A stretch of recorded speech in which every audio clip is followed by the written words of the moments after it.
Hello everyone, I am Anshu Agarwal. और आज हम लोग बात करेंगे कि हमें क्वेश्चंस कैसे अटेम्प्ट करने चाहिए। देखो, अभी तक आपने बहुत सारे एग्ज़ाम दे दिए होंगे, like CAT, IFT, even SNAP and MAT भी कई लोगों ने दिया होगा। तो देखो, जेड के पहले मेरा मानना है कि आप लोग मोर देन 2 एग्ज़ाम्स दे चुके हो, है ना। तो अब तक आपको समझ में आ जाना चाहिए कि पेपर कैसे देना चाहिए, ठीक है। और नहीं भी आता तो अभी इस वीडियो में मैं समझा दूंगा, ठीक है। हाँ, वीडियो स्टार्ट करने से पहले बता देता हूँ कि अगर अभी तक आपने Z300 परचेस नहीं किया है, तो अगर आपके बेसिक स्ट्रांग है, ध्यान से सुनना, बेसिक स्ट्रांग है तो Z300 जरूर परचेस करो। आपकी बहुत ज़्यादा हेल्प होगी, है ना। वेबसाइट हमारी है catipmat.com।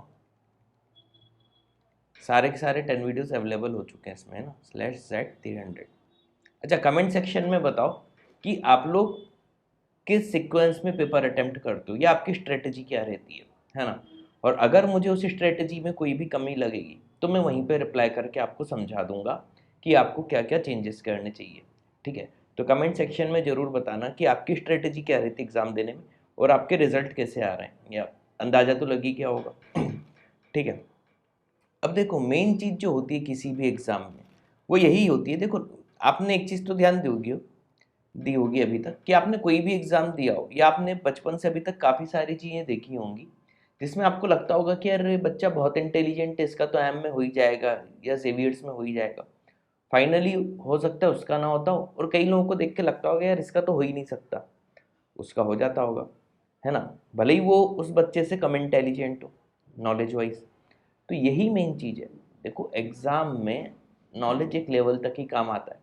फाइनली तो आपका वो जो होता है ना 3 घंटे, या वो चक दे कि उसमें बोले 70 मिनट, है ना, वही मेन है। आपने ज़िंदगी भर क्या किया है वो एक अलग चीज़ है, लेकिन अगर वो चीज़ आप परफॉर्मेंस 2-3 घंटे में नहीं कर पा रहे हो तो आपकी वो सब पढ़ाई का उस एग्ज़ाम के लिए तो कम से कम कोई मतलब नहीं है। हाँ, आगे फ्यूचर में जो होगा वो अलग बात है, लेकिन अगर आप उन 2-3 घंटे में परफॉर्मेंस नहीं दे पाए तो फिर क्या मतलब, है ना। क्योंकि जिस चीज़ के लिए आप इतने सालों से लगे हुए थे, इतनी मेहनत से लगे हुए थे, कई महीनों से, उसमें ही अगर एग्ज़ाम नहीं निकल पाए तो क्या मतलब। लेकिन ये सब चीज़ें बहुत आसान है सॉल्व करना या क्रैक करना एग्ज़ाम।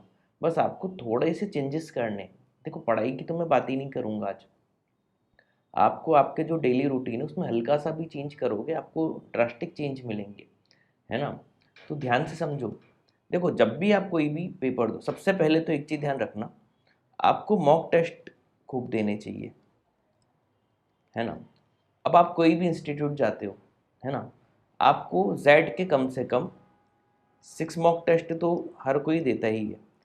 6 है या उससे ज़्यादा है, ये आप करो ही करो, प्लस प्रीवियस ईयर के क्वेश्चंस करो।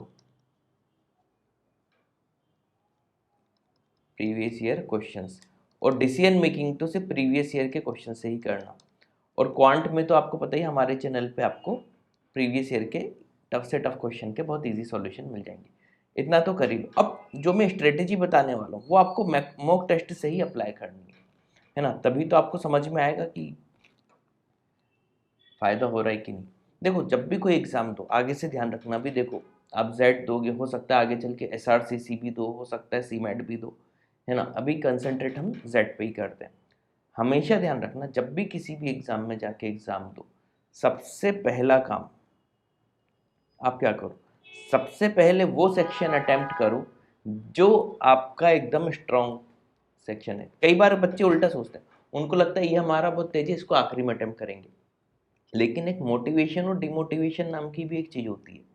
क्या होता है, देखो, बोलता है ना, शुरुआत अच्छी तो सब अच्छा होता है ना। अब कई लोग ये मत बोल देना अंत भला तो सब भला, है ना। एग्जाम में अंत भला नहीं, अंत में के 5 मिनट में अच्छा भी कर लोगे तो क्या कर लिया, अगर शुरू के 3 घंटे बिगाड़ दिए तो, है ना। तो एग्जाम के पॉइंट ऑफ व्यू से होता है, शुरुआत अगर अच्छी हुई तो सब कुछ अच्छा होगा, ठीक है। ये मेरा एक बनाया हुआ है, नोट कर लेना कहीं। तो हमेशा क्या करना चाहिए, जब भी कोई सा भी आप पेपर देने जाओ। अच्छा देखो, कैट में तो क्या होता था कि प्री डिटरमाइंड रहता है, सब कुछ फिक्स है कि पहले वर्बल ही देना है, देन DILR ही देना है, देन क्वांट। तो वहाँ पे हम कुछ नहीं कर सकते। लेकिन कैट के अलावा जितने भी एग्जाम है, यहाँ पे हम अपनी पसंद से सेक्शन चूज कर सकते हैं। तो देखो, सबसे पहला क्या होना चाहिए, हमारा सबसे स्ट्रॉन्ग क्या है। अब जैसे लाइक मेरी बात करें तो मुझे लगता है कि मेरी मैथ्स बहुत अच्छी है ना। तो मैं सबसे पहले क्वांट अटेम्प्ट करूँगा।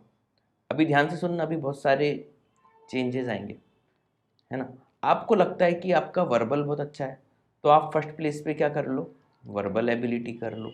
और अगर आपको लगता है कि आपका डिसीजन मेकिंग सबसे अच्छा है तो आप फर्स्ट प्लेस पे डिसीजन मेकिंग कर लो, ठीक है। तो एक चीज़ ये दिमाग में बिठा लो, आगे से जितने भी मौके, अच्छा देखना ये भी क्यों, मान लो शुरुआत में आपने अपने फेवरेट चीज़ से उठाई चीज़, है ना, तो सीधी बात है उसकी प्रोबेबिलिटी भी ज़्यादा होगी सही होने की। तो जब आप सही सही सही सही करते जाते हो तो आपका कॉन्फिडेंस भी ऐसे बढ़ते जाता है।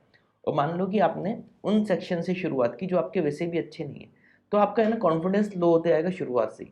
तो शुरुआत से अगर कॉन्फिडेंस लो हो गया तो फिर क्या होता है, जो आपको अच्छा आता भी है उसमें भी आप एक्स्ट्रॉर्डनरी नहीं कर पाओगे, आप उसमें भी फिर नॉर्मली करोगे। तो एक चीज़ हमेशा ध्यान रखना, शुरुआत हमेशा उसी सेक्शन से करनी है जिसमें आप एकदम फुल कॉन्फिडेंट हो कि ये तो मेरा सबसे अच्छा है। अब अच्छा उस सेक्शन में भी सबसे पहले क्या करना, ये चीज़ समझना, चाहे आप वर्बल कर रहे हो चाहे डीएम, डीएम में तो क्या टॉपिक्स होते नहीं, क्वांट या वर्बल में, उनमें भी क्या करना, सबसे पहले इजी क्वेश्चंस को टारगेट करना, पेपर स्क्रॉल जरूर करना एक बार, इजी क्वेश्चंस फर्स्ट।